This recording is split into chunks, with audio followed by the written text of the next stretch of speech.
First of all, this state that you describe the vast majority of the time, this daydreaming state, the voices, in the fourth way, which is what I use as a main framework here, this is called imagination.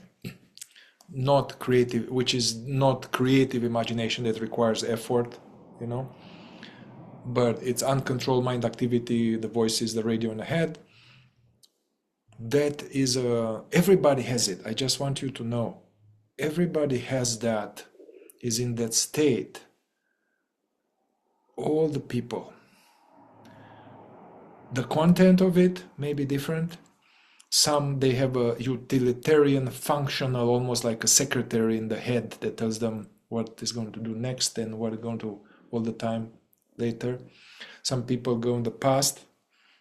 You go in the past. If only I didn't, I'm looking at that, Andrea. If only I did, kind of, oh, when I was 10 years ago, and if I didn't do that, you know. But some people, you know, the future, some are functional, somehow neutral, some is torturous, and some it tells you terrible things. Oh my God, look at you, you're never going to boundary, nobody's going to like you, oh man, just die, you know, it can be really... Anyway, so that is a default state of humanity while being in the so-called normal state. We call it, you wake up in the morning, you are awake. But you wake up in the morning, you are a little bit more awake than in the dreaming, yeah. But there's all the time this veils, interference. And that's why in the fourth way system, they call this, when we wake up in the morning, that's, yeah, it's awake, but actually it's waking sleep as compared to other potential settings that we can attain only through effort. Don't be discouraged. This is,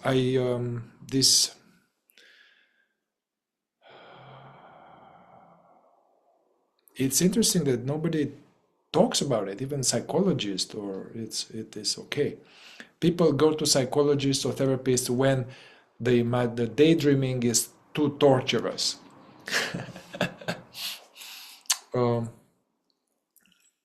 Yeah, I used to actually, this was like that, although I was focused on these practices, and I came to America to be in a spiritual community where I was taught about this, and we were actively day-to-day work on this to come out of imagination, return to the present. And it was years, it's years, but it's possible. Okay.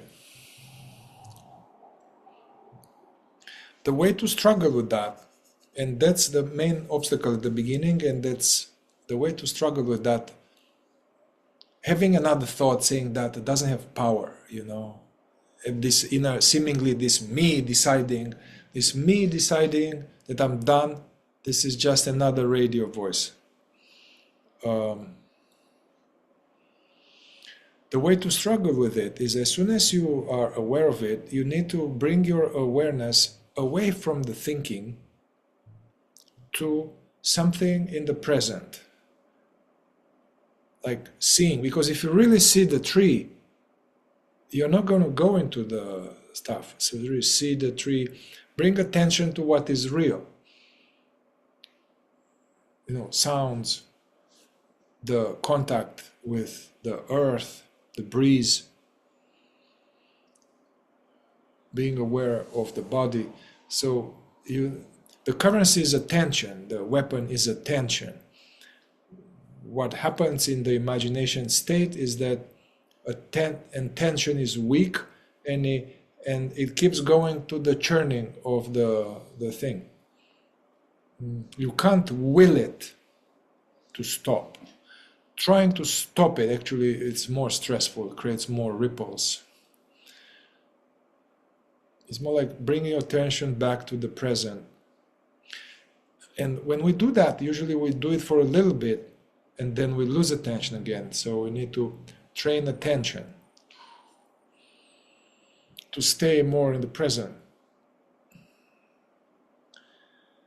In the fourth way, they had something called work eyes.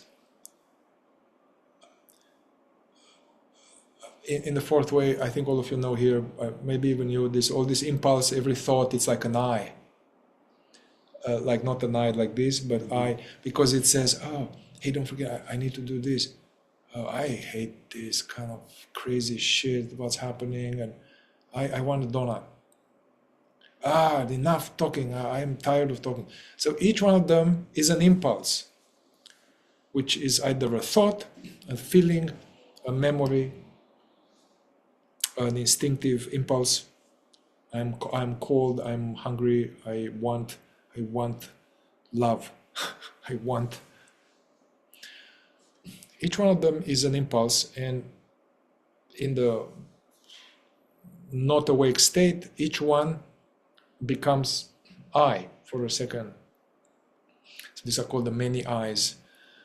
What we're trying to do is to become more aware and to observe the eyes. Observe the eyes, but come out of the eyes. Come out already. The many eyes forming, come out of it and bring your attention to the present. Okay, work eyes. Work eyes, they are some eyes that are useful because they are like your own inner teacher or inner coach.